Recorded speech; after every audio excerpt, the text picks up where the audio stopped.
I have a vision of the general church of the New Jerusalem, a vision in which any man or woman who wants to devote his or her life to the service of the Lord's church in ordained ministry is allowed to apply for adequate training and prove him or herself able to develop the requisite skills and scholarship for the work of leading others to the good of life through living in accordance with the threefold word.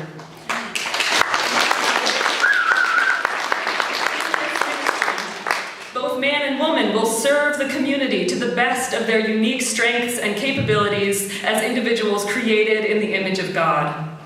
In the prophets, we are given visions of the new church, and I see these visions pointing toward the shared leadership of both men and women in ordained ministry.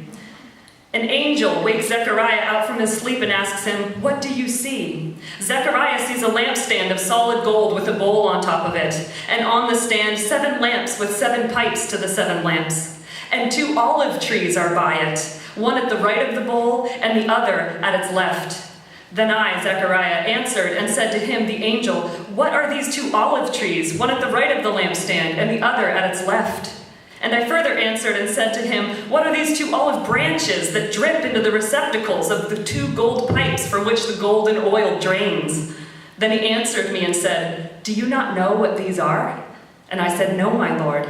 So he said, "These are the 2 anointed ones who stand beside the Lord of the whole earth.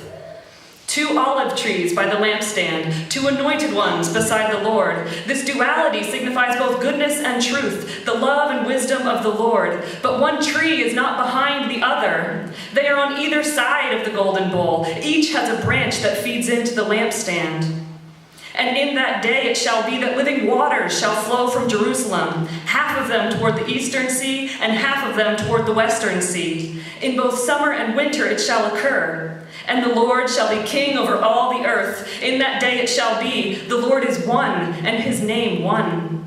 The living waters are split in 2, yet the Lord is one.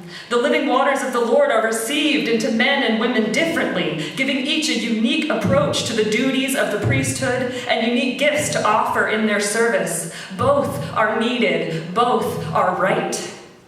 Zechariah is sent to Joshua to put on him a crown of both silver and gold. And he is commanded by the Lord to say to him, "Behold the man whose name is the branch. From his place he shall branch out, and he shall build the temple of the Lord. He shall bear the glory, and shall sit and rule on his throne. And the counsel of peace shall be between them both.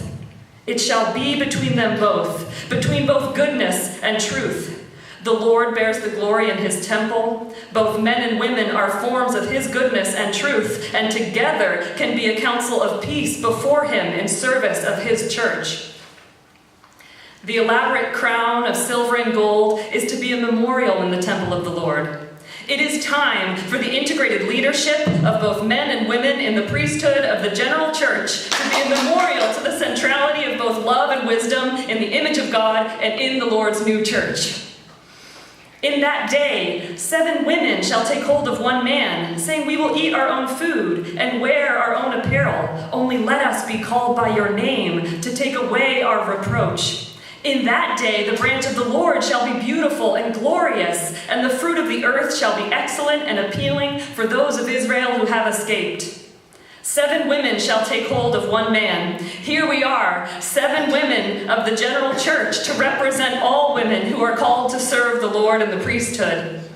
We will eat our own food. That is, we are women. We are unique from men. Let us draw out the goodness with which the Lord flows into each of us to the service of our church in ordained ministry.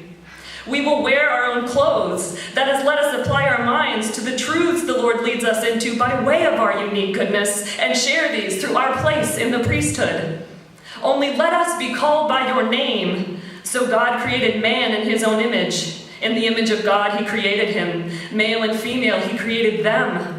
Then God blessed them, and God said to them, "Be fruitful and multiply, fill the earth and subdue it. Have dominion over the fish of the sea, over the birds of the air, and over every living thing that moves on the earth." Both male and female have fluency in all levels and parts of the human mind.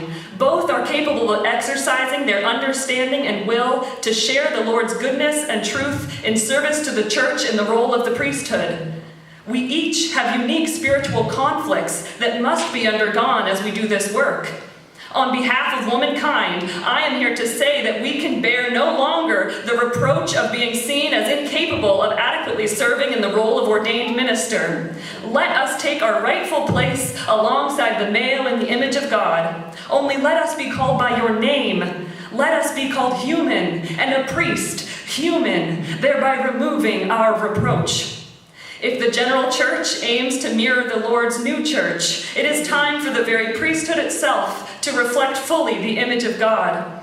It is time to allow women to live out the inner call to serve as ordained ministers in our church. For in that day, as the living waters are split in two, so will there be two anointed ones who stand beside the Lord of the whole earth, and the counsel of peace shall be between them both. So be it. Thank you.